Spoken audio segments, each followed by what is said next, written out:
Como E é que vai? aí? Tudo bem? E Que tava de delícia! arrar, né? Tava de É, arrar. e menina, eu estava aqui porque eu queria que você. Ai, olha, meu Oi, celular, eu estou querendo fazer tão bonito para você. O meu celular, eu quero relaxa. que ele veja aqui. Não, não vou relaxar, não. Eu adoro ficar assim, louca, louca, entusiasmada, com muita adrenalina e com muita energia. Rossandro, eu nem vou Hum, começar com esse negócio de muito blá blá blá, que eu já quero entrar no assunto reto, entendeu? vamos Já entrar e embora. aproveitar você o máximo que eu puder. Todo mundo sabe quem é você, né? Quem não souber, procura. Procura, porque vai ficar sabendo. Eu tenho visto muitos vídeos seus, muita coisa, porque como eu ia ter essa oportunidade, eu procurei um monte de coisa para ver. E daí eu achei um negócio bárbaro que você fala. Você fala muita coisa bárbaras, mas eu achei um negócio bárbaro que você fala, que é a dor da autonomia, né? Que a Hum, dor da autonomia é você não ter mais culpado. E que na autonomia você não tem um alívio de se projetar em alguém, né?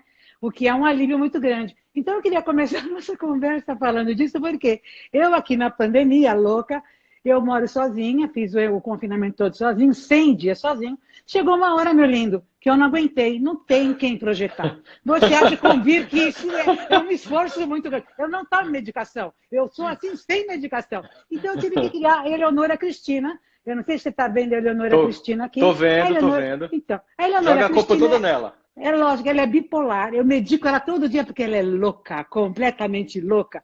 E ela fica reclamando o dia inteiro. Eu tenho que falar: para com isso, mulher. Para com isso. Por que você é assim, tão reclamona, tão negativa? Então, eu queria começar o nosso assunto falando aqui um pouco dessa dor da autonomia. Eu achei bárbaro esse termo, dor da autonomia. Aliás, nós vamos falar muito sobre dor aqui hoje. Eu quero falar Uhum. da dor da autonomia, depois eu quero falar da pedagogia da dor, porque eu achei também outra Sim, coisa bárbara, né? E a sim, com gente vê que a certeza. dor é maravilhosa. Então vamos começar com a dor da autonomia. Conta pra gente, quem não sabe o que é a dor da autonomia, quando que a gente encontra essa dor, como é que a gente vai descobrindo essa dor e que vantagem que tem encontrar essa dor. Bora. Mas como é o nome da sua amiga mesmo? Eleonora Eleonora Cristina. Cristina. É Oh, Eleonora. maravilhosa ela. Eleonora, prazer você estar na nossa live aí também. Você está muito bonito com esse vestido. Deixa eu tentar dar a cor, porque assim, para homem isso é laranja, né? Mas como minha esposa vê uma paleta de cores completamente diferente da minha, não sei se isso é um terroso. Terroso é cor que mulher vê, homem não vê terroso.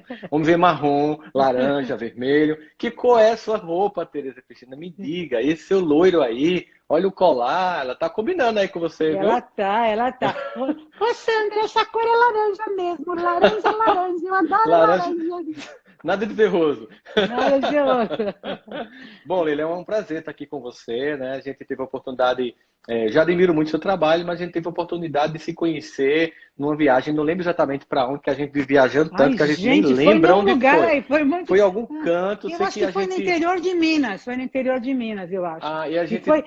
foi legal. Nós fizemos uma dobradinha, né? Foi muito Foi, e a legal. gente depois pegou um carro para ir para o aeroporto, a gente se conheceu, Isso, foi muito isso. legal. Porque foi quando eu vi que você cantou, que você vai terminar cantando aqui Já a tô aqui nossa com o violão. live. Ó, ó, ó, Legal, ó, ó, ó, legal. ó. Nós vamos terminar assim, o pessoal que vai ficando aí animado esperando. Gente, chama a gente, chama a gente. Põe esse aviãozinho, põe muito coraçãozinho, porque o Rossandro está tendo que aproveitar.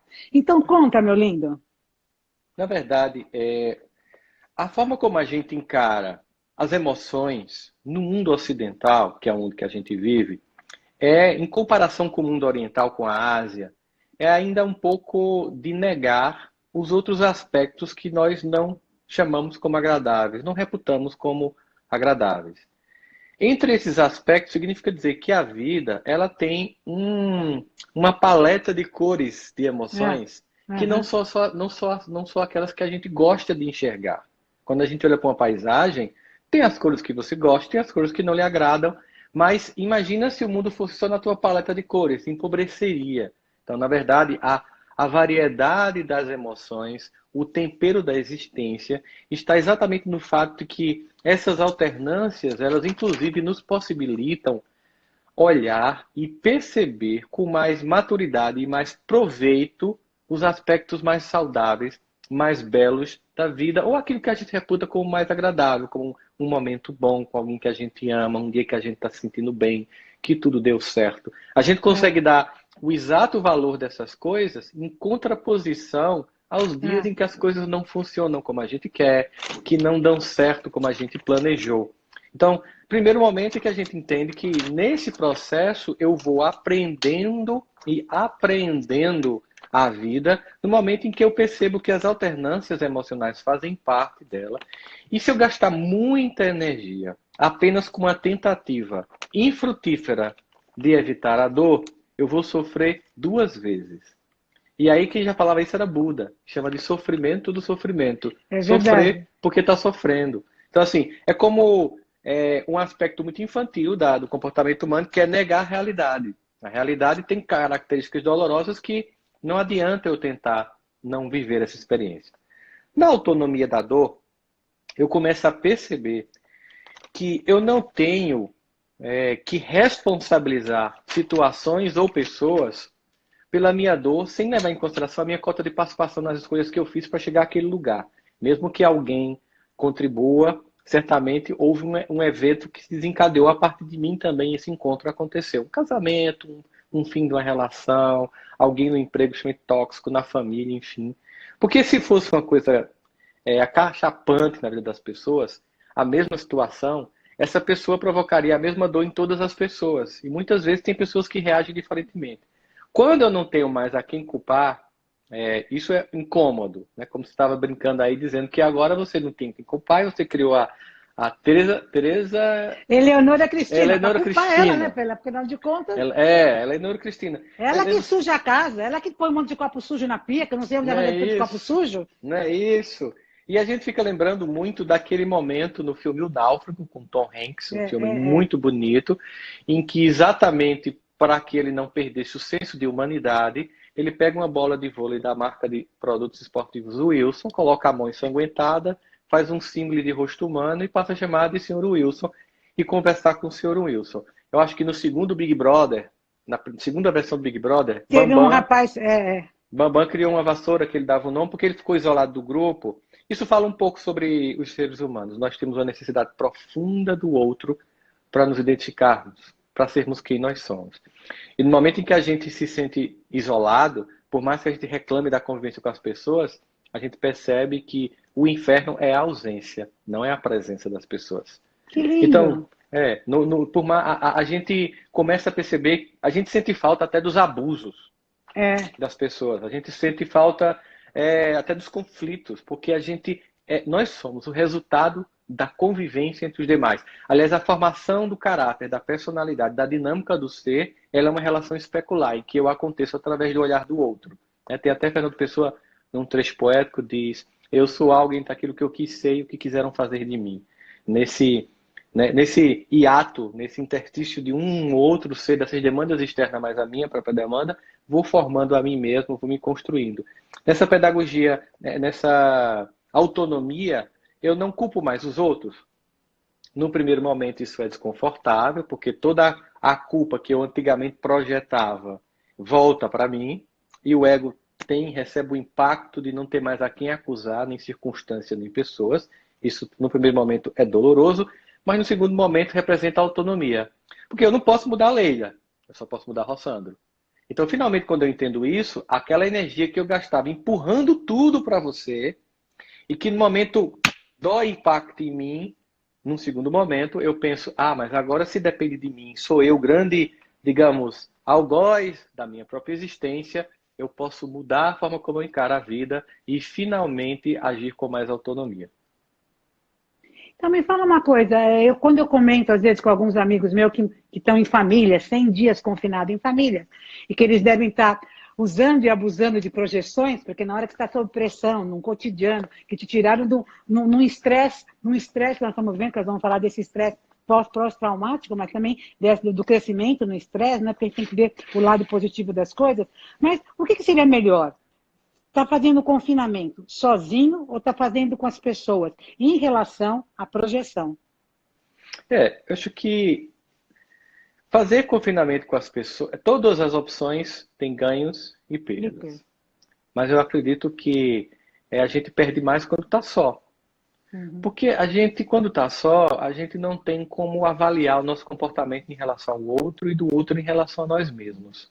Uhum. Então, digamos assim, um empobrecimento no sentido de que eu aprendo muito na convivência. Eu testo por exemplo, meus valores, eu testo a minha paciência, eu testo a minha compaixão, eu testo a minha capacidade de compreensão, de empatia, de me colocar no lugar do outro, de não ser uma pessoa melindrosa, de não provocar ruído de comunicação, de ser um agente da paz. Eu testo isso com os outros, eu não testo isso só comigo, né?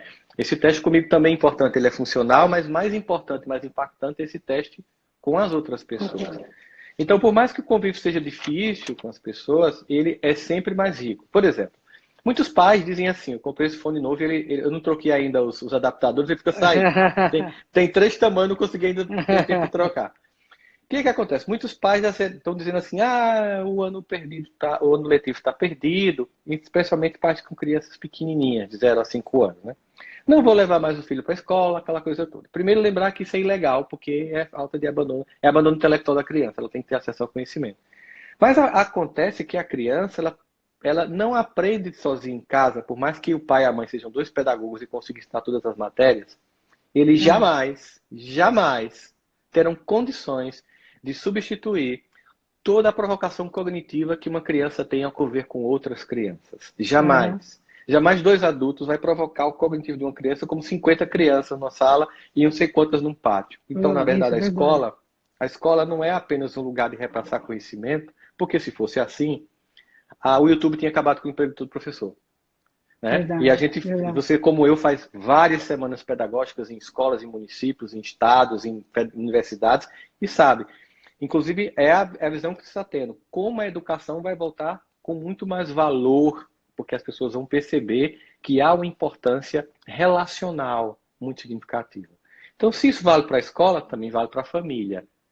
Por mais que você, claro, você está criando aí, você é criativa, você é hiperativa, você é um dínamo de ser humano, você criou isso para brincar, mas de qualquer forma não deixa de ser uma coisa, um aspecto lúdico terapêutico, no sentido de que você está tendo, digamos assim, uma companhia na live agora aí. Né? Então, assim, mas é óbvio que nem todo, não é óbvio que é bom que se diga, eu estava até falando isso, eu acho que ontem, não lembro qual foi a live que eu falei, que a solidão, ela não representa uma pessoa falida e incompetente.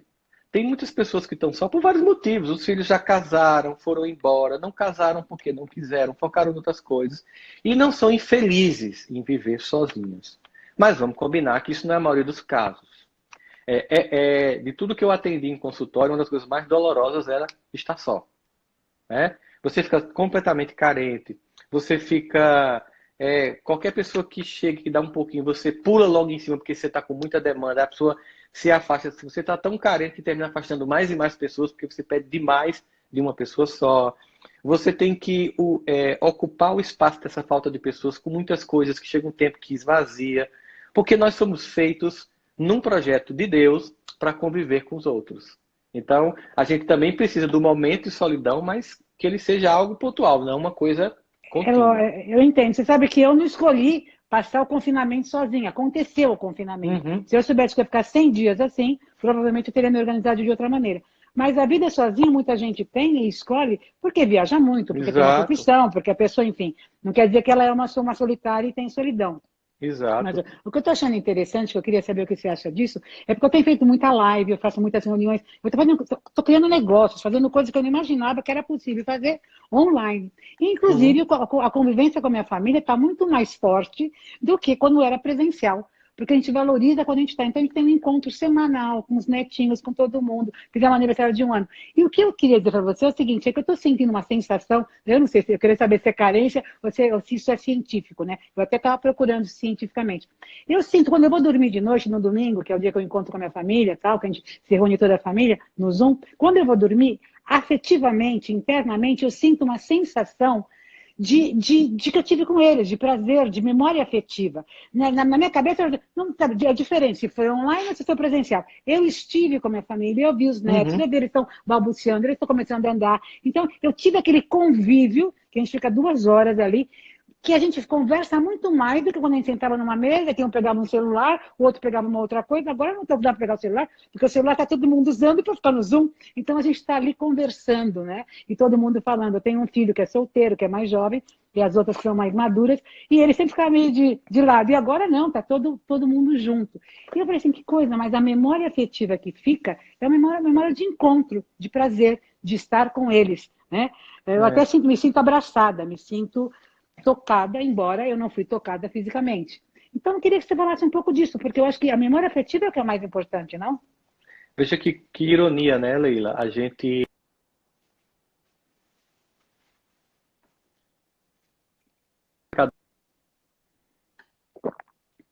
Acho que A gente tinha um isolamento tecnológico. A gente ia para casa das pessoas, mas todo mundo ficava se ignorando, cada um com seu celular.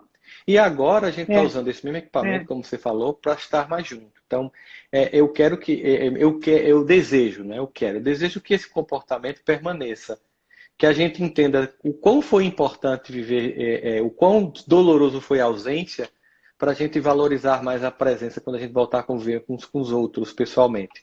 Mas é óbvio que a memória afetiva, ela tem a ver com o que é declarado durante o encontro. Então, eu posso no encontro presencial não declarar absolutamente nada, nem demonstrar para você interesse. Eu posso no encontro presencial não te olhar nos olhos. Eu posso no encontro presencial ignorar as suas manifestações de afeto. Eu posso no encontro presencial te ouvir com atenção competida com alguém ou com um smartphone, de forma que você sente que eu estive, mas não estive. E o que está acontecendo, justamente porque está todo mundo se sentindo tão carente, que a gente vai para o virtual com mais presença do que quando a gente estava no real. Isso é irônico e certamente vai gerar muitos estudos de comportamento sobre isso. E sim, quando você vai dormir, você foi completamente encharcada de afeto. Você está afogada de amor no domingo à noite. Então você dorme, sabe, em berço esplêndido, porque de fato naquele momento foi uma manifestação. No fundo, olha que bonito. Quando a gente olha no Zoom, né, obviamente que presencialmente, intensamente, é sempre melhor. Presencialmente, de verdade, assim, olho no olho. Mas quando você olha no Zoom, um monte de pessoas que você ama, parece um painel de afetos, uma é, fotografia de amores. É como se fosse assim. Parece, eu vou dizer uma coisa bem absurda, mas para ter uma é. ideia. É como aqueles minutos finais, aqueles segundos que alguns estudos mostram que as pessoas têm quando estão morrendo e passa um filme. A Uhum. gente está podendo ver esse filme sem necessariamente ter que morrer. Ou seja, olha o filme quando você olha na tela ali, suas filhas, seus filhos e seus netos, você sente assim, olha, de mim, do meu marido saiu, olha que coisa legal, olha esse continuar, esse caminhar de amores. E como isso se concretizou em vidas, em histórias, que agora se encontram e que se declaram, e que se dizem importantes, e que dizem da falta que está fazendo encontrar um com o outro. No fundo, sabe aquela coisa, tipo, você mora em São Paulo, Leila? Moro em São Paulo. Pronto, aí você mora em São Paulo, aí, sei lá, tem um museu do Ipiranga que está em reforma, tem um museu do É, Ipiranga. Aí eu, Leila, você foi? Ah, eu nunca fui. Por quê? Porque o museu está aí pertinho. é, Aí eu vou aí em São Paulo, eu tenho que ir no Museu do Ipiranga porque, né? Eu quero ir pro é, musical, não sei o quê. Ah, tem musical todo mês.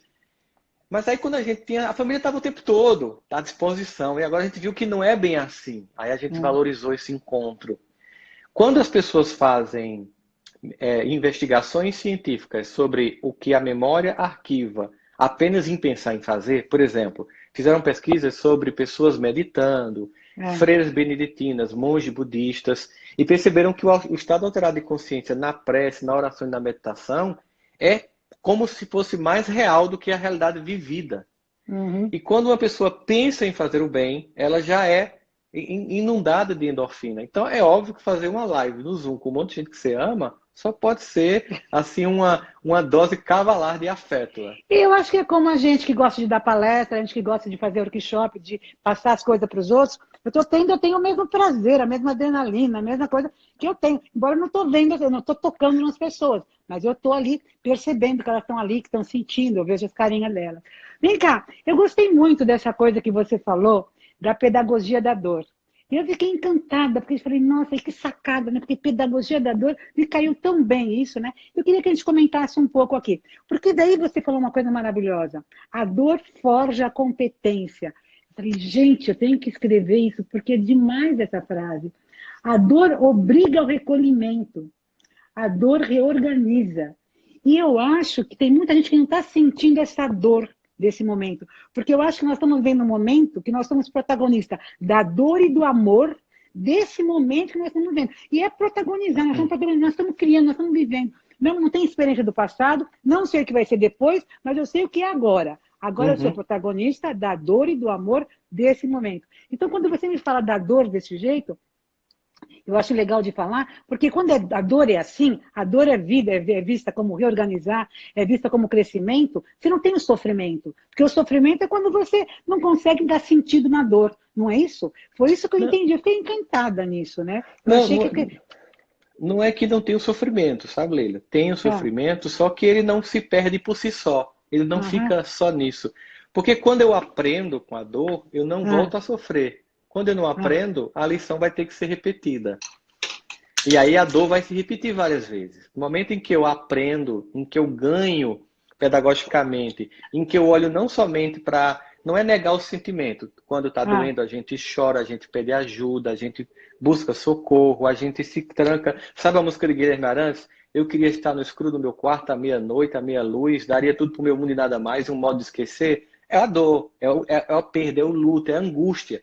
Mas naquele momento, no escuro do quarto, pode ser mentalmente, pode ser nesse momento de grande escuro coletivo que a gente está vivendo, a gente observar essas experiências e pensar assim, o que me levou até aqui? Que escolhas que eu fiz que estão me fazendo viver essa experiência desse modo? O que eu posso fazer para que quando eu voltar a essa vida, a esse novo normal, como dizem, eu não é, eu faça novas escolhas. Então, é como se eu aproveitasse aquele momento. Imagina o cara que perdeu a Fórmula 1. Então, o que comemora, ele não está aprendendo nada porque ele está só comemorando. Ele está lá jogando champanhe nos outros que ganharam em segundo lugar e terceiro, estão brincando, vão tirar fotos. Voltam vários que não ganharam para o boxe. A pessoa infantil ela vai fazer o seguinte: ela vai chegar no box, chutar o pneu, culpar o mecânico, culpar toda a equipe que cuida do carro, que trocou o pneu, o que não calculou bem o combustível, o que não trocou o pneu correto, o que não fez um apanhado geral do equipamento, o que não olhou que a direção estava com problema e não vai assumir responsabilidade nenhuma. E ele vai sofrer e sofrer de novo, e sofrer de novo, e sofrer de novo. Uma pessoa mais focada na pedagogia da dor, ela vai chegar, reunir todo mundo. Gente, onde foi que a gente errou? Vamos reavaliar aqui, porque tem uma corrida na semana que vem, a gente tem que ganhar a próxima. E aí, em vez de ele ficar somente sentindo a experiência do sofrimento, ele aprende com o sofrimento. O que acontece é que a vida, muitas vezes, as pessoas ficam numa fuga tão grande de sentir as experiências da vida, balada, shopping, compra, consumismo exagerado, e ausência, todos os tipos de vícios que você imaginar, dos saudáveis aos menos prejudiciais, mas não menos provocadores de fuga, como ficar maratonando séries a noite inteira sem parar e refletir sobre si mesmo. A vida, de vez em quando, ela não nos convida, ela nos intima a um deserto, a uma experiência de deserto. E o deserto é uma experiência de reencontro com a sua essência, de reencontro com o sagrado e de ressignificação do que você estava vivendo. Porque no deserto, tudo que você dava valor quantas coisas a gente está olhando em casa e assim, pra que tudo isso? Né? Eu tô o dia todinho de bermuda e sandália, pra que tudo sapato? Então, no deserto, a gente olha e pensa e repensa a escala de valores. Então, tem tantos aspectos pedagógicos desse mergulho dentro de si, esse silêncio. E o que está acontecendo agora é que, de uma forma única, porque isso nunca aconteceu. Não é que pandemias não ocorreram no passado, elas ocorreram, mas não na minha e na geração sua. A gente estudou gripe espanhola, a gente não viveu isso. A gente estudou a Segunda Guerra, a gente não viveu isso. Nós estamos vivendo experiência coletiva, pedagógica coletivamente. Além de ser uma dor que cada um sente do seu modo, do seu jeito, é uma dor que todos percebem que todos estão sentindo. Né?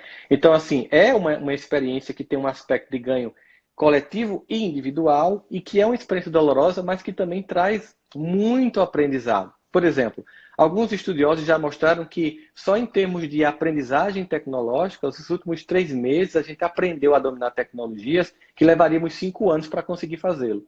E a gente também, do ponto de vista emocional, isso também está ocorrendo. A gente está fazendo uma espécie de, para quem é da nossa geração vai saber, supletivo afetivo. Sabe quando você tenta pagar os 3 anos do científico no ano só, né? Você tem uma tirada ótima, supletivo afetivo é ótimo. Supletivo afetivo, Adorei. exatamente, é o que a gente está fazendo agora.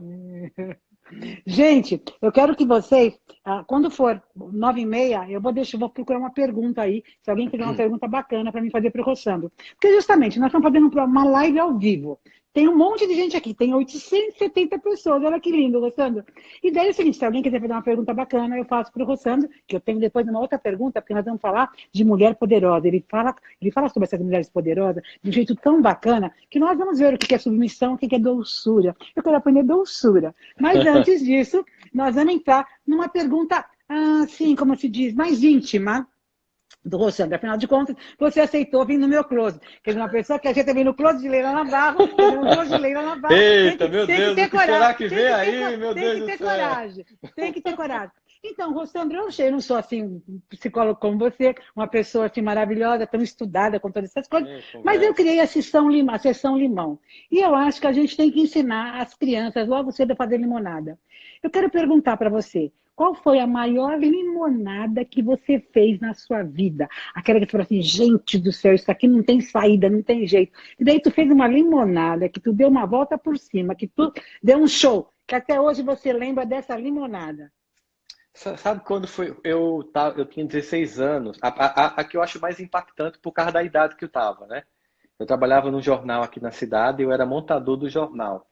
Antigamente não era computador, era linotipo. Então eles pegavam o jornal, imprimiam um negócio mais ou menos assim, tá? Desse jeito. A gente recortava, montava numa folha transparente, num vidro, e uma pessoa vinha, tirava aquela fotografia e fazia o fotolito para imprimir. Então eu montava.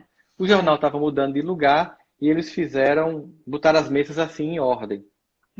Como eu sou hiperativo, eu bati e no efeito dominó, quebrei as 5 mesas de montagem do jornal.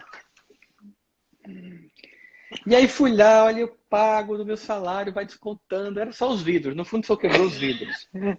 Não quebrou, né? Mas enfim, a pessoa me humilhou profundamente na época, ridicularizou tal. Eu cheguei em casa chorando muito e minha mãe disse, você vai ter que aprender porque a gente tem que assumir a responsabilidade pelos erros da vida. Esse foi o primeiro. Mas um que eu acho impactante tem a ver com falar em público, né? Assim, eu não tinha essa habilidade, assim, não era uma coisa que eu manifestei desde criança. Mas um dia eu estava na universidade fazendo psicologia quando uma professora pediu para fazer um seminário. E eu tinha uma timidez compulsiva, não gostava muito de estudar. Então, o seminário foi terrível. Foi terrível. Quando eu terminei a apresentação, a professora disse assim, você não deveria nem se ousar dizer um estudante universitário, porque o que você fez agora foi muito deprimente. Como é que você... os seus colegas estão aqui esperando que você tenha estudado o conteúdo, traga para eles, contribua com esse aprendizado coletivo, você faz uma coisa tão pequena, tão ridícula quanto essa. E eu saí arrasado. Cheguei em casa, assim, aos prantos, contei à minha mãe. Ela olhou para mim, com toda aquela psicologia característica dela, e disse assim, meu filho, eu fiquei imaginando a merda que não foi essa sua apresentação. Ai, que ótimo. Desse jeito. Aí, mas como assim, mãe? Porque para uma professora da universidade dizer isso é porque foi muito decepcionante. Agora você tem 2 escolhas. Limão ou limonada, né? 2 escolhas. Você culpa a professora, tranca o curso, reclama da vida, e daqui a 10 anos, todos os sonhos que eu sei que você tem, você vai ter dificuldade de concretizar. Né? Ou você percebe que você errou, age com maturidade, autonomia da dor, age com maturidade e da próxima vez faz tudo que você não fez dessa vez. O que você prefere? Eu prefiro a segunda opção. Aí ela fez. E você acha que começa quando? Eu disse, não sei, agora. Agora você vai estudar o conteúdo que você não apresentou bem. Não, mas não vai ser esse o conteúdo da nova seminário. Mas você vai estudar já esse. E vai apresentar para mim e para seu irmão. Meu irmão mais velho. Meu irmão mais velho, quando ele disse assim, não, eu apresento para qualquer pessoa, mesmo para o meu irmão mais velho, que é uma referência para mim. Ainda hoje é a referência para mim, meu irmão mais velho. Não, porque meu irmão mais velho é muito estudioso. Olha, se você apresentar para mim, minha mãe já era jornalista. Se você apresentar para mim e para o seu irmão, e você conseguir, e não ficar com medo, você não vai ter mais medo de ninguém. Que irmão que é esse, hein? Que irmão que é esse? Muito, muito. E aí, o que aconteceu? Quando eu apresentei ele corrigindo, não é assim, cita o autor, parará, não sei o quê, aquela coisa toda, me corrigindo, entenda a palavra, saiba colocar no contexto, toda aquela coisa. Eu tinha uns 17, 18 anos. Aí, cheguei, no segundo semestre, a professora fez o seminário, eu apresentei o seminário, todo mundo em silêncio na sala, olhou para mim e fez: vem cá, você tem um irmão gêmeo? Eu fiz: não, por quê? Porque é outra pessoa, aquele cara que apresentou o seminário e esse é um outro ser humano. Agora, pelo amor de Deus, me diga o que foi que aconteceu, né? Para poder eu saber. Aí eu contei, ela disse: ai meu Deus, se todas as mães fizessem isso, porque elas acham que nós somos inimigos de filhos, que nós queremos que se tornem pessoas vencedoras e melhores. Então sua mãe entendeu o que eu queria puxar de você o seu melhor. Mas aí aconteceu um negócio legal, né, Leila? Você apresenta um seminário, todo mundo olhando para você, encantado, aí você pensa: adorei esse lugar, quero ficar aqui. Aí dá esse começo de um palestrante, porque você quer estudar um conteúdo, ler essas coisas, viver a experiência de consultório, a sua própria vida e pensar assim: eu quero levar isso para as pessoas, eu quero tocar as pessoas, eu quero fazer com que elas se sintam bem com isso que eu compreendi. Eu quero traduzir, né, através da minha experiência, das minhas leituras, algo que possa tocar e transformar as pessoas. Isso é muito gostoso de fazer. Menino, tem uma pergunta aqui, que agora eu vi porque você se tornou palestrante também, né? Tem uma pergunta que agora eu quero achar de novo. Ai, vem cá, agora vamos ver. Agora quando a gente quer achar, que é tanta pergunta aqui, mas eu escolhi uma aqui que nós vamos falar dela, e é interessante. Mas você foi professor antes de ser palestrante? Além de estar no consultório, você foi... Fui sim, tá. fui. Daí você já começou a falar, Já. E depois, como também você fala, você é espírita e você fala nos centros, que eu acho muito bacana. Nossa, tem uns vídeos maravilhosos lá, que eu acho muito legal. Tanto esse aprendizado de falar no centro espírita, nas reuniões, né, que a gente fala, como também nas aulas na universidade, foram me dando, digamos assim, um professor ele vai ter um aprimoramento pedagógico no sentido de traduzir conhecimentos, entender os diversos níveis de percepção dos alunos e tentar atender a todos eles sem parecer superficial e sem perder profundidade, né? Olha, achei aqui. Achei que deixa, senão se eu perco de novo aqui, ó. Tá. Transtornos de ansiedade, a Vanessa que pergunta. Transtornos de ansiedade podem ser considerados supletivos afetivos provocados por desertos? Achei legal. Todas essas dores que a gente experimenta na vida, quando a gente não apenas se fixa em senti-las, mas também interpretá-las e procurar saber o que elas estão querendo nos ensinar, elas são sim uma aula. Se vai ser um supletivo ou não, depende do empenho de cada aluno, né? Porque no fundo, o supletivo representa um aluno que passou muito tempo sem fazer a lição como deveria e vai ter que fazer tudo de uma vez só, né? Mas a maior parte de nós é assim, a gente não consegue todo dia fazer a lição de casa, emocional, se analisar, perceber o que diz de errado, como pode melhorar. No mundo ideal, todos nós, ao final da noite, faríamos essa experiência cognitiva de por que eu agi daquele jeito, eu fui muito ríspido na resposta, por que eu fiquei tão triste naquela hora, por que eu não cumpri o que eu prometi para mim? No mundo ideal, na maior parte das vezes, a gente está naquele atropelado de sensações e de inputs e de variáveis e dinâmicas que chegam até nós. Então, uma das coisas que a dor ensina também é fazer uma seleção. Seleção do que é importante, seleção das pessoas que realmente acrescentam, das circunstâncias e das experiências que são ou não úteis para a vida da gente. Quando eu criei esse programa aqui, Close no Closet, é porque eu sempre digo, se você não quer abrir o armário, não abra, mas pelo menos, se você não quer sair do armário, não saia, mas pelo menos abra o armário, abra a caixa, né? Esteja disponível para novas experiências, para ver o que serve, o que não serve, para estar aproveitando. Como você diz, a dor reorganiza, né?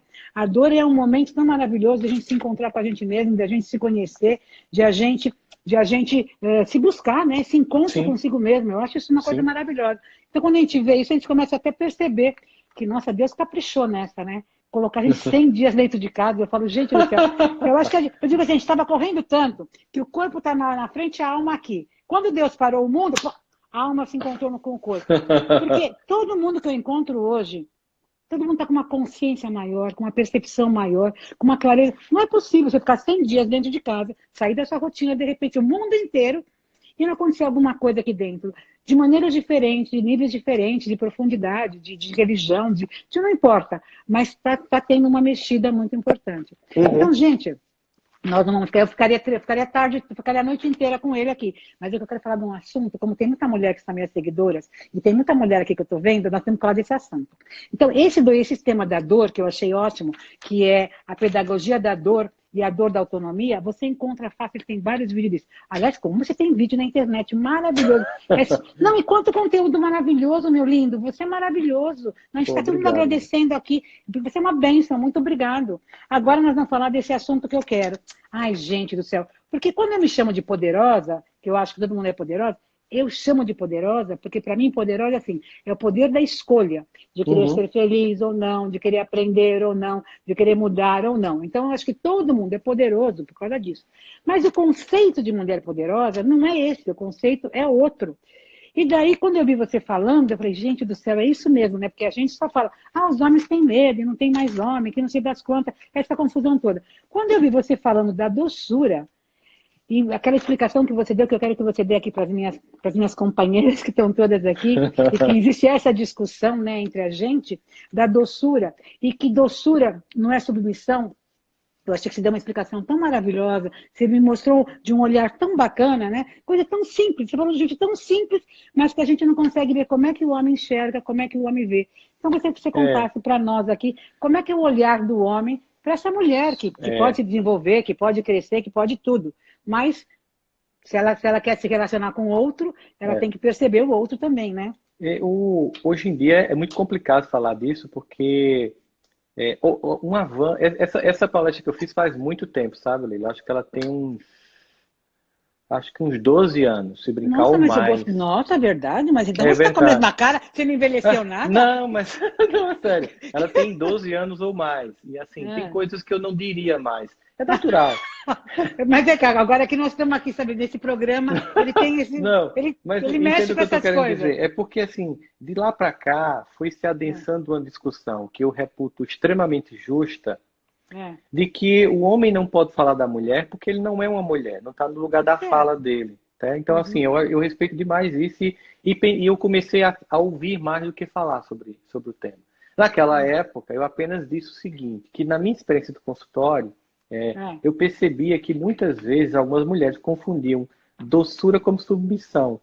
Né? Tipo assim, olhar para esse lugar como se, para afirmar uma identidade de poder, ela tivesse que se masculinizar. Era a minha percepção, né? E ela não precisa disso, porque ela, primeiro, do fundo, o que está se percebendo é que, justamente porque a mulher sempre foi muito poderosa, o homem sempre tentou submetê-la ao longo da história humana. Com a única característica que a gente tinha de vantagem, que era a força física. Né? Como a sociedade foi avançando, a mulher foi ficando, não foi mais se permitindo esse lugar, e está certíssimo isso. Então, obviamente, a gente começou a gerar uma crise no masculino. A crise da identidade masculina, porque a mulher buscou um lugar, e ela não vai abrir mão disso, nem deve. Porque a gente observa uma coisa tão interessante, Leila. Olha que coisa incrível. Não é por acaso que as sociedades mais avançadas do planeta, em termos de tudo que a gente possa imaginar, são as sociedades em que as mulheres mais têm direitos e participam da sociedade. Né? Pegar Finlândia, Dinamarca, Suécia, Alemanha, tal. As sociedades mais atrasadas do planeta são as sociedades em que menos a mulher tem espaço. Porque dá para pensar alguma coisa, né? No mínimo, é como se você dissesse assim, metade da massa crítica deste país não pode pensar. Não pode falar, não pode dizer o que pensa, não pode dizer para que veio.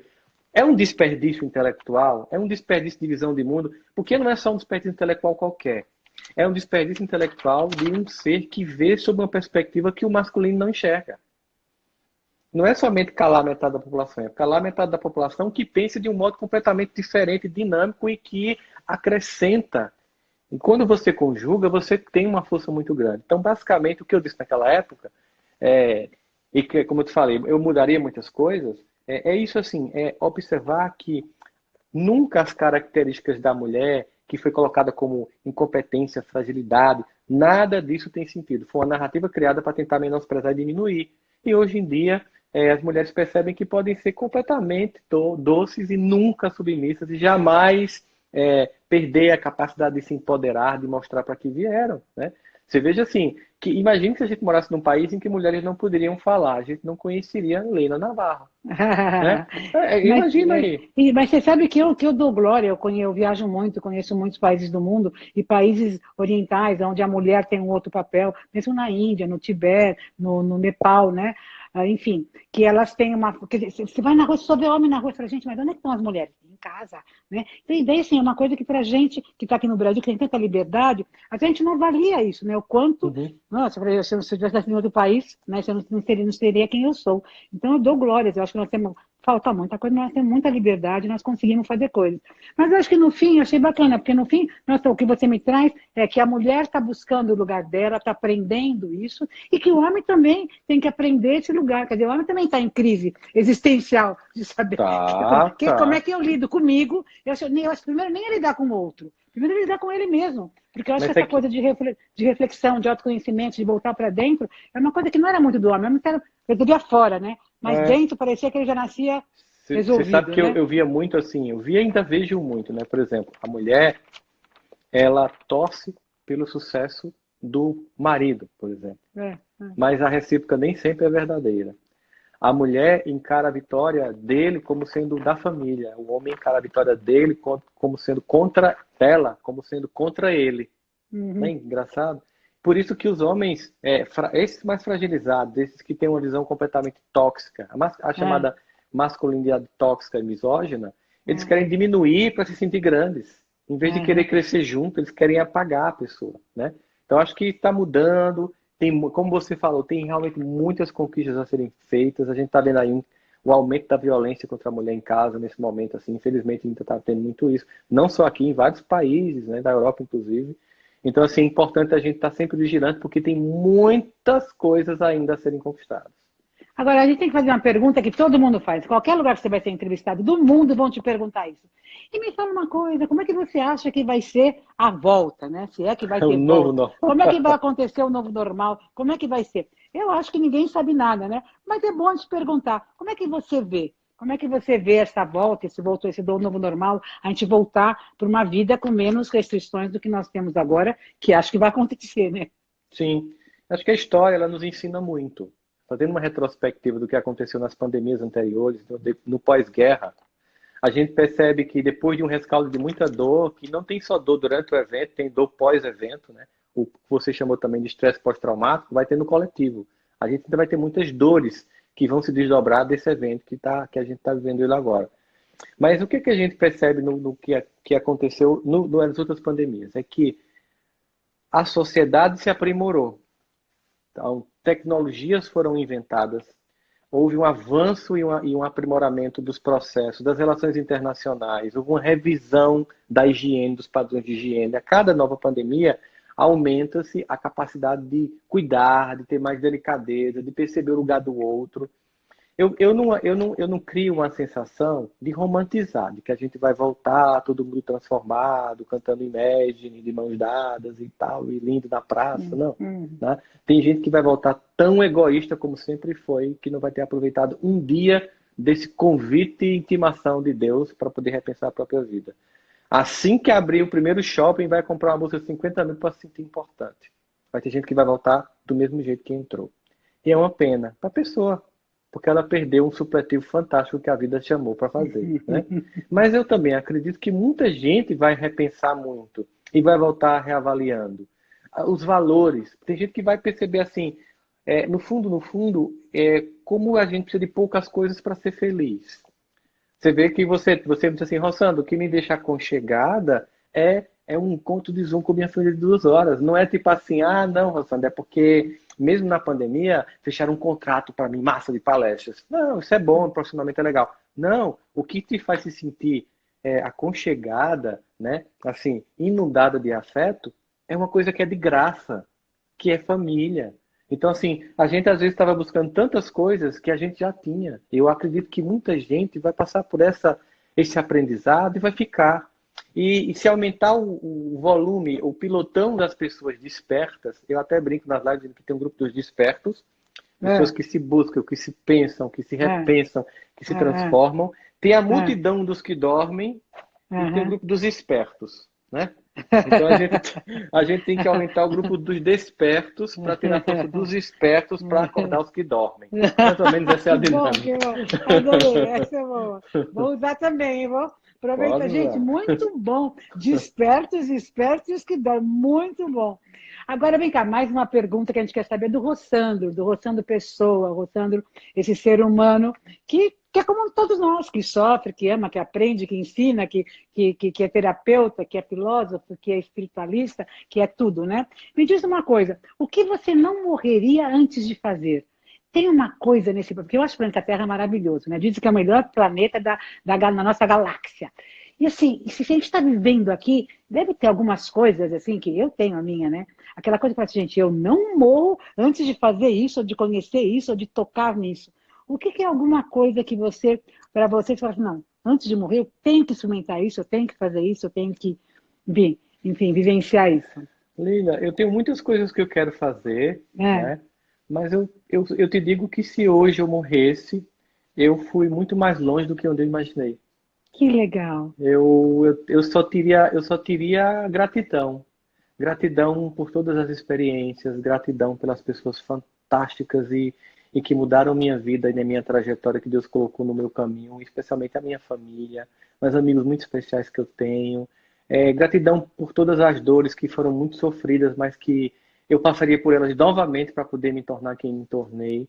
Sei que tem muita coisa para mudar, tenho muitas experiências que eu quero ter, mas eu acho que eu teria a lista muito mais do que eu já toquei, do que eu já vi, do que eu já vivi, do que eu quero tocar, viver, experimentar. Então, o que vier é lucro agora, o que vier é presente de Deus, é de faz presente. Tempo, é demais. Faz tempo que eu tô no lucro.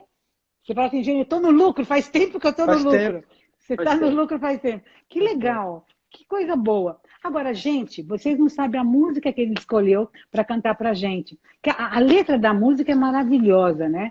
E a música fala assim, quando a vida pede um pouco mais de calma, o tempo não para. Eu acho que tem tudo a ver com esse nosso momento agora. Nós vamos escutar o Rossandro cantando, eu acho ele lindo cantando. E ele tem uma interpretação maravilhosa. E depois a gente vai comentar um pouquinho dessa música. Vamos lá? Bora. Lenine, grande compositor pernambucano. Ele é muito especial, Lenine. Eu quero ver se eu trago ele no programa. A produção, Lenine aqui no programa. Lenine Close é no closet. Não, Lenine é fantástico, né? Um grande compositor, músicas fantásticas, eu sou muito fã dele. E essa música, ela fala muito desse momento que a gente está vivendo, que é a música Paciência. Vamos lá. Paciência, né?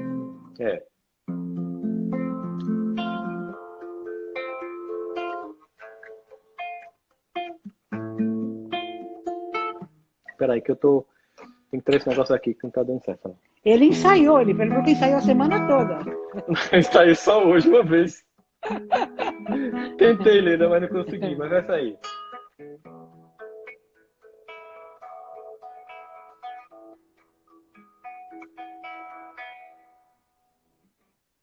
Mesmo quando tudo pede um pouco mais de calma, até quando o corpo pede um pouco mais de alma, a vida não para.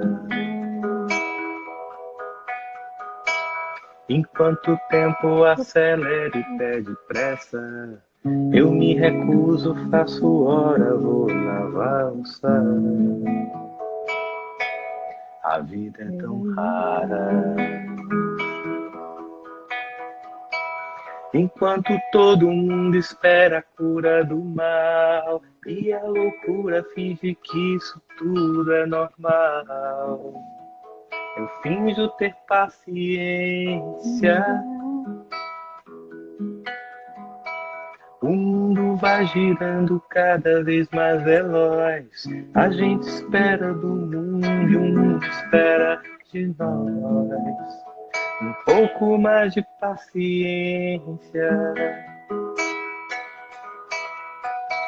Será que é tempo que lhe falta para perceber? Será que temos esse tempo para perder? E quem quer saber? A vida é tão rara, tão rara. Mesmo quando tudo pede um pouco mais de calma, até quando o corpo pede um pouco mais de alma, eu sei, a vida não para, a vida não para não.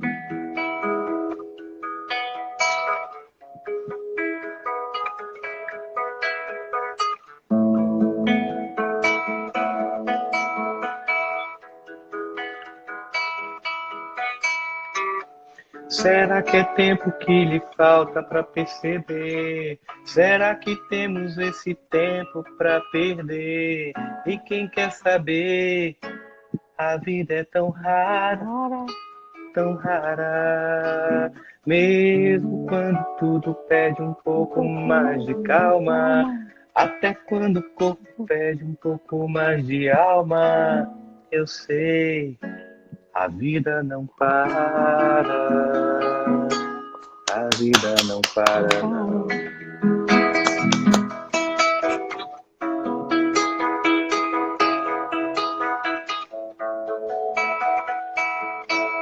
A vida não para. Que delícia! Não, que música linda, que letra maravilhosa. É, a letra, a música, a melodia é... Vem aí, como é que é? Você canta normalmente? Você canta para relaxar? Eu não sei, né? Porque eu vi que você canta na palestra, eu vi que você gosta de cantar, mas no seu dia a dia, você canta? Você cantar te acalma, te tranquiliza, você faz isso?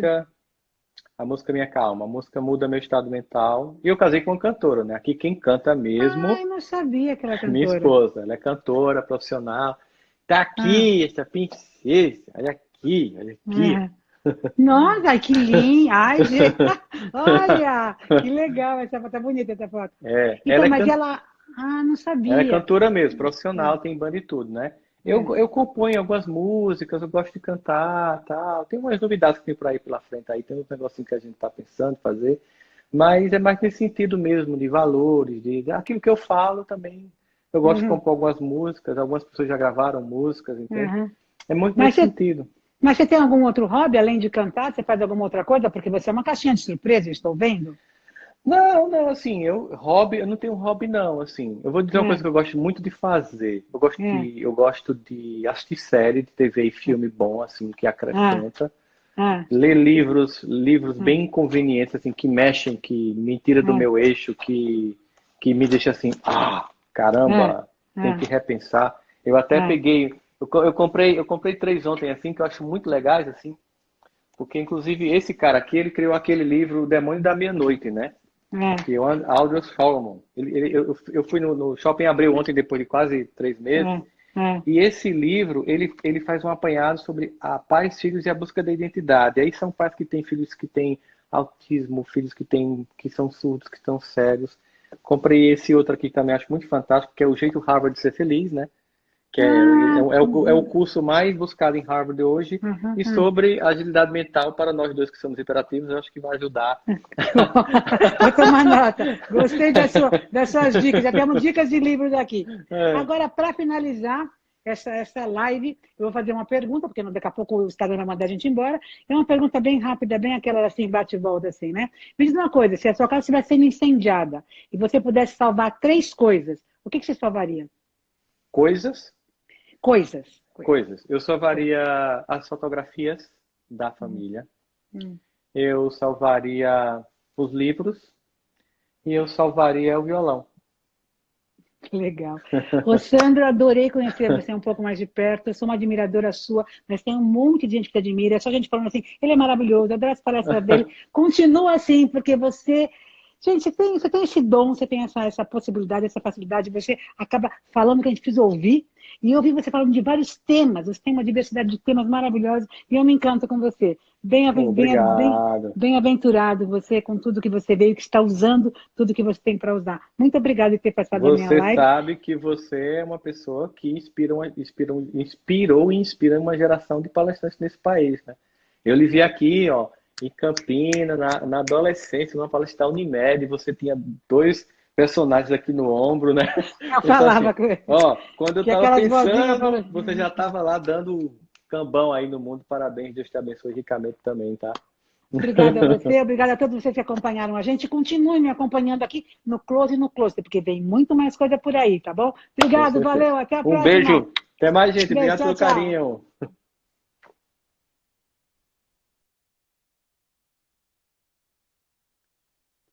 Ixi, acho que eu não encerrei. Ah, tá.